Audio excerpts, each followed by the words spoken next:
Hello student, आइए इस video में हम डिस्कस करेंगे सिक्स्थ न्यूमेरिकल फोरियर ट्रांसफॉर्म का। और अंडरस्टैंड कीजिएगा कि इस न्यूमेरिकल में हमें क्या नया सीखने मिलेगा। और ध्यान रखिए कि इसके पहले जो हम लोगों ने न्यूमेरिकल परफॉर्म किए हैं उन न्यूमेरिकल के नॉलेज के साथ हम यहाँ आगे बढ़ेंगे, जिससे न्यूमेरिकल का एक डिफरेंट कंसेप्ट आपको अंडरस्टैंड करने में आसानी होगी। देखिए बच्चों, यहाँ पर न्यूमेरिकल में क्या पूछा गया है, find the Fourier sine transform of f of x is equals to e to the power minus a x by x.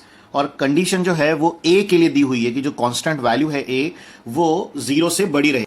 तो इसी कंडीशन के साथ आगे बढ़ते हैं। ध्यान दीजिएगा, इस न्यूमेरिकल में हमें जो स्मॉल एफ ऑफ एक्स दिया हुआ है वो है e to the power minus a x by x. अब ए की वैल्यू 0 से बड़ी है, ठीक है, बट x के लिए हमारे पास यहां कोई भी कमेंट नहीं किया गया है कि उसकी लिमिट क्या होगी। तो जैसा हमने डिस्कस किया था कि जब लिमिट गिवन नहीं होगी तो फॉर्मूला की जो लिमिट होती है उसी को हम हमारे दिए गए फंक्शन का कंप्लीट लिमिट मानकर आगे बढ़ेंगे। तो यहां पर वही काम करने जा रहे हैं बच्चों, फोरियर साइन ट्रांसफॉर्म का फॉर्मूला लिखेंगे। तो देखिए क्या आएगा, Fourier sine transform is given by, तो फॉर्मूला कैसे डिनोट करते हैं बच्चों, f bar s of s से डिनोट होता है फॉर्मूला।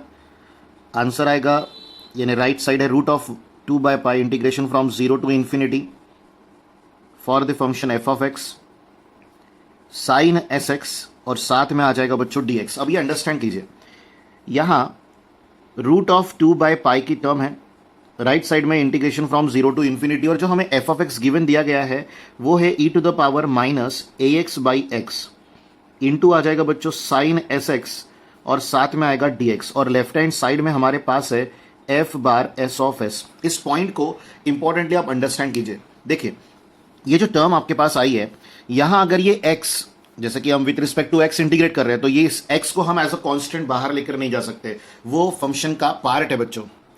इसका मतलब है कि आपको इन तीनों टर्म्स को साथ में रखकर ही इंटीग्रेट करना है, और जो कि इंटीग्रेशन के रूल के हिसाब से बिल्कुल भी पॉसिबल नहीं है। तो इस टाइप के इंटीग्रल को कहीं ना कहीं इम्प्रॉपर इंटीग्रल कहते हैं बच्चों। एक और इंपॉर्टेंट बात, अगर ये x यहां ना हो तो आप देख रहे हो e to the power minus a x into sine s x की टर्म आपके पास मिल रही है।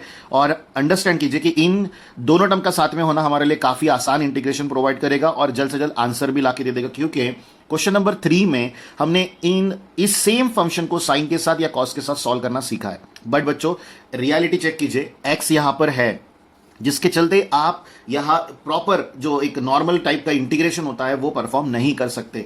पर इस x को आसानी से हटाया भी नहीं जा सकता, तो आपको अंडरस्टैंड करना है यही कंसेप्ट। देखिए, आपके पास जब कभी भी कोई डेफिनाइट इंटीग्रल आएगा और जहां दिया गया फंक्शन जो है वो किसी भी तरह से इंटीग्रेबल नहीं है, क्योंकि ये मोस्ट ऑफ द टाइम हमारे आगे रखी जाने वाली सिचुएशन है, तो ये जो इंटीग्रेबल टर्म नहीं है, इसे इंटीग्रेट करने के लिए हम यूज करते हैं DUIS का, जिसे डिफरेंशिएशन अंडर इंटीग्रल साइन कहा जाता है, जिसका स्मॉल डिस्कशन हम लोगों ने लाप्लास में भी किया था, बट यहां पर प्रॉपर वे में कर लीजिए। देखिए, यहां पर ये जो फंक्शन दिया गया है विद रिस्पेक्ट टू एक्स है, इंटीग्रेट भी आप विद रिस्पेक्ट टू एक्स करना चाहते हो पर हो नहीं रहा है, तो यहां एक कांस्टेंट भी है जिसे आप देख रहे हो, यहां लिखा गया है f bar s of S. तो विद रिस्पेक्ट टू एक्स के हिसाब से s जो है वो कांस्टेंट है और उसी का यहां पर फंक्शन दिया गया है, तो हम यहां अप्लाई करेंगे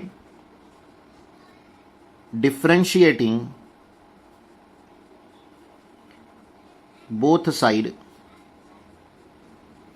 sides by with respect to s we get. ध्यान दीजिएगा, इस इंटीग्रल को हम सॉल्व नहीं कर पा रहे, बट ये अगेंस्ट है f bar s of s से, इसीलिए विद रिस्पेक्ट टू एस हम यहां पर क्या कर रहे हैं, डिफरेंशिएशन कर रहे हैं।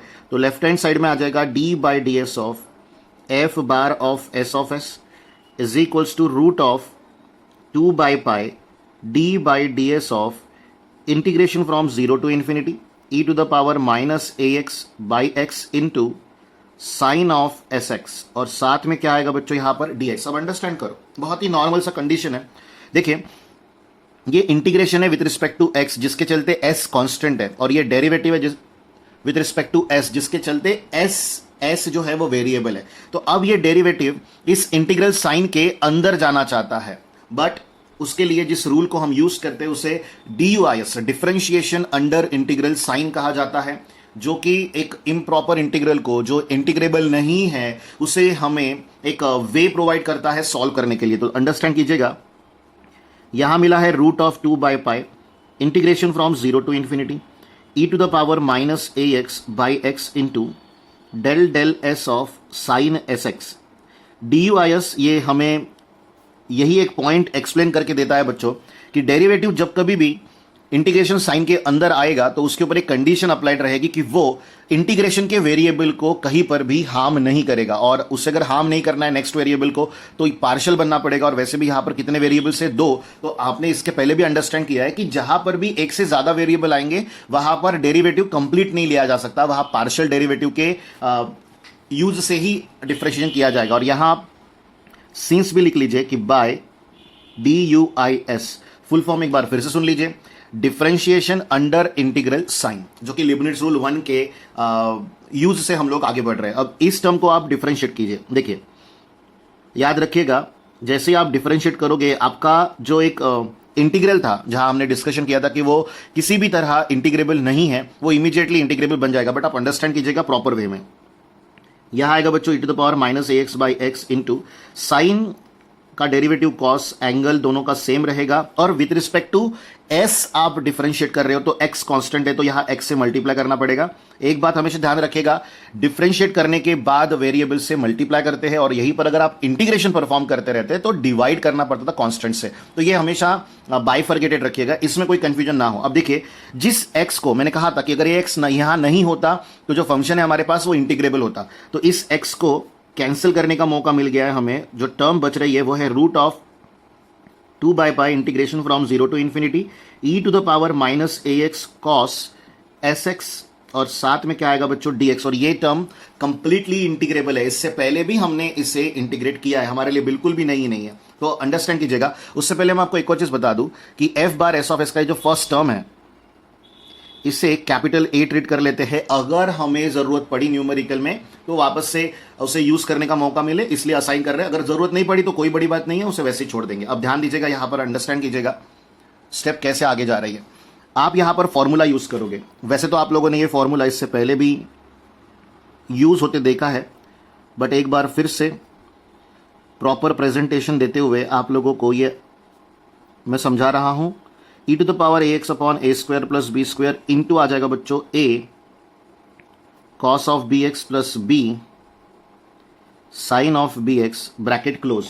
अब आप अंडरस्टैंड करो, a की जगह माइनस ए है और b की जगह s है। हमें सिर्फ रूट ऑफ 2/π को एज इट इज रखकर यहां एक स्क्वायर ब्रैकेट लेना और आंसर लिखना है। वो है e to the power minus a x upon negative a का स्क्वायर, देन s का square in the bracket minus a cos s x plus s sine s x, bracket close करके यहां पर आएगा अपर लिमिट और lower limit. और अब हमें परफॉर्म करना है upper limit minus lower limit. तो जब आप upper limit minus lower limit perform करोगे यहां, तो अंडरस्टैंड कीजिए, e to the power infinity, negative infinity 0 होता है, सो ये कंप्लीट टर्म हमारे लिए क्या हो जाएगी बच्चों? 0। तो अपर लिमिट की वैल्यू 0 आ रही है। अब बात करेंगे लोअर लिमिट की। इसे रखते हो तो e टू द पावर 0 1 आ जाएगा बच्चों, डिवाइड में आ जाएगा a square plus a square in the bracket, ये term cos 0 1 into minus a sine 0 0, तो वो टर्म डिलीट हो गई। तो हमारे पास बस इतना सा टर्म बचा। अब देखिए, रूट ऑफ 2/π के साथ हम लिखेंगे ये minus plus a upon S square plus a square. और ध्यान रखिएगा कि ये आपका फाइनल आंसर नहीं है, किसी हालत में हो ही नहीं सकता। इसका रीजन है क्योंकि आपके पास जो इंटीग्रल दिया गया था वो इंटीग्रेबल नहीं था, तो आपने यहां पर डिफरेंशिएट किया था कांस्टेंट के रिस्पेक्ट में, और आपने उसी का आंसर यहां बनाया है। तो हमें हमारा जो मेन कंसेंट है वो नहीं भूलना चाहिए। हमारा मेन कंसेंट है फोरियर साइन ट्रांसफॉर्म निकालना, यानी आपको चाहिए f bar s of s की वैल्यू, और अभी फिलहाल जो वैल्यू आई है, अंडरस्टैंड कीजिए, वो किसकी वैल्यू है? वो वैल्यू है derivative of f bar s of s की, और हमें उसके डेरिवेटिव की वैल्यू बिल्कुल भी नहीं चाहिए। अब आपने अपने मतलब के लिए DUIS को यहां पर लाया था ताकि जो लॉक्ड इंटीग्रल है वो कहीं अनलॉक हो सके और उसका आंसर आए। और देखिए, आप यहां पर इंटीग्रेट करके अपर limit minus lower limit perform करके बैठ गए हो, बट अब इस डेरिवेटिव को हटा देना है, मतलब निकल चुका है तो उसे भूलना पड़ेगा, और उसे हटाने के लिए आपको लिखना पड़ेगा on integrating with respect to s we get. और आपको इससे पहले भी समझाया था कि डेरिवेटिव और इंटीग्रेशन अगर with respect to same variable आपस में आ जाते हैं तो वो कैंसिल हो जाते हैं। तो यहां हम लिखेंगे बच्चों f bar s of s is equals to root of 2/π। बच्चों ये ए कांस्टेंट है, इंटीग्रेशन ऑफ 1 अपॉन यहां आ जाएगा s square plus a square ds, जो कि एक हमारा स्टैंडर्ड फॉर्मूला है, अंडरस्टैंड कीजिएगा। यहां आ जाएगा root of 2/π into a, then this term का इंटीग्रेशन वो आएगा बच्चों 1/a tan inverse of s/a और प्लस आएगा c। तो ये a और ये a क्या हो जाएगा, कैंसिल। तो आपको f बार ऑफ s की value, f bar s of s की वैल्यू क्या मिल रही है, root of 2/π into tan inverse of s/a plus c directly. But अब जब आप एक डेफिनाइट इंटीग्रेशन को सॉल्व कर रहे हो, जैसे कि f bar s of s का फॉर्मूला जो है वो आपको और मुझे पता है root of 2/π integration from 0 to infinity और आगे की टर्म।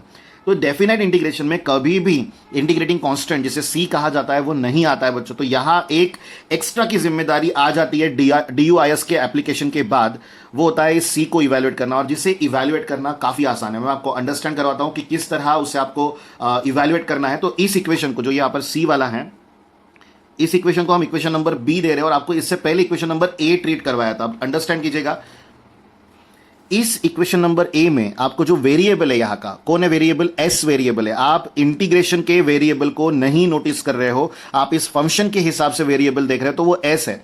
तो आपको एस की इस लिमिट के बिटवीन ऐसा एक वैल्यू ढूंढना है जो इस कंप्लीट फंक्शन को जीरो बना दे। तो बहुत ही सिंपल सा वैल्यू है। साइन कौन से एंगल पर जीरो होता है, तो जवाब है बच्चों जीरो। तो आप देखो लोअर लिमिट में जीरो है आपके पास, इस जीरो को यहां रख दीजिए एस की जगह, साइन जीरो जीरो आ जाएगा। So this complete integral becomes zero. यही s की वैल्यू आपको b में भी सब्स्टिट्यूट करनी है, और जैसे आप b में रखोगे उसे इस इक्वेशन में तो आपको c मिलेगा, दोनों का LHS सेम रहेगा तो RHS भी सेम आ जाएगा, जिससे इवैल्यूएट होगी c की वैल्यू, और उस c की वैल्यू को वापस से इसी जगह पर रखकर हम फाइनल आंसर लिखेंगे, जो कि हमारे फोरियर साइन ट्रांसफॉर्म का आंसर रहेगा दिए गए गिवन फंक्शन का। चलिए आगे बढ़ते हैं। देखिए बच्चों, यहां हम लिखेंगे putting s is equals to 0 in capital A and capital B। Properly understand कीजिएगा, लेफ्ट हैंड साइड में f बार s ऑफ 0 आएगा जिसकी वैल्यू 0 आ रही है, और यहाँ मैं सीन्स लिख रहा हूँ कि ऐसा हमने फ्रॉम A से पाया है, और आप लोगों ने A को देखकर ही डिसाइड किए थे s की वैल्यू, तो उसकी वैल्यू क्या आएगी इसके बारे में हमें कोई शक नहीं। इसके बाद आप सेकेंड टर्म लोगे f बार s ऑफ 0, तो राइट साइड में क्या आएगा, root of 2/π tan inverse of 0/a which is 0 plus c। और आपको बता दें कि tan इनवर्स ऑफ 0 की वैल्यू 0 होती है, तो यहां 0 प्लस c बचेगा, तो c है, दोनों का LHS सेम है, और यहां पर हमने फ्रॉम लिखना चाहिए बच्चों b, तो यहां हम क्या लिखेंगे, implies c is equals to 0। और फाइनली अब आप यहां पर लिख पाओगे from equation b Fourier sine transform of e to the power minus ax by x is root of 2/π into tan inverse of s by a। और ये है बच्चों हमारे इस न्यूमेरिकल का फाइनल आंसर। और ध्यान रखिएगा कि मैक्सिमम टाइम आप लोगों के आगे फोरियर ट्रांसफॉर्म के न्यूमेरिकल्स की अगर डिफिकल्टी लेवल बढ़ाकर देनी हो तो इसी टाइप के न्यूमेरिकल दिए जाएंगे, जहां पर इम्प्रॉपर इंटीग्रल आपको दिया जाएगा, जो कि किसी भी तरह के सब्स्टिट्यूशन से बोलिए या कोई बड़े टेक्निक से बोलिए इंटीग्रेबल फंक्शन नहीं रहेगा, और उस समय आपको DUIS का यूज करते हुए ही आगे बढ़ना है, जिससे न्यूमेरिकल इंटीग्रेबल बन जाता है फंक्शन वाइज, और आपको आंसर लाने में तकलीफ भी नहीं होती। चलिए बच्चों अब आगे बढ़ते हैं और डिस्कस करते हैं सेम 6th न्यूमेरिकल की तरह का एक और न्यूमेरिकल जो कि 7th है। और ध्यान रखिएगा कि ये कहीं ना कहीं उससे काफी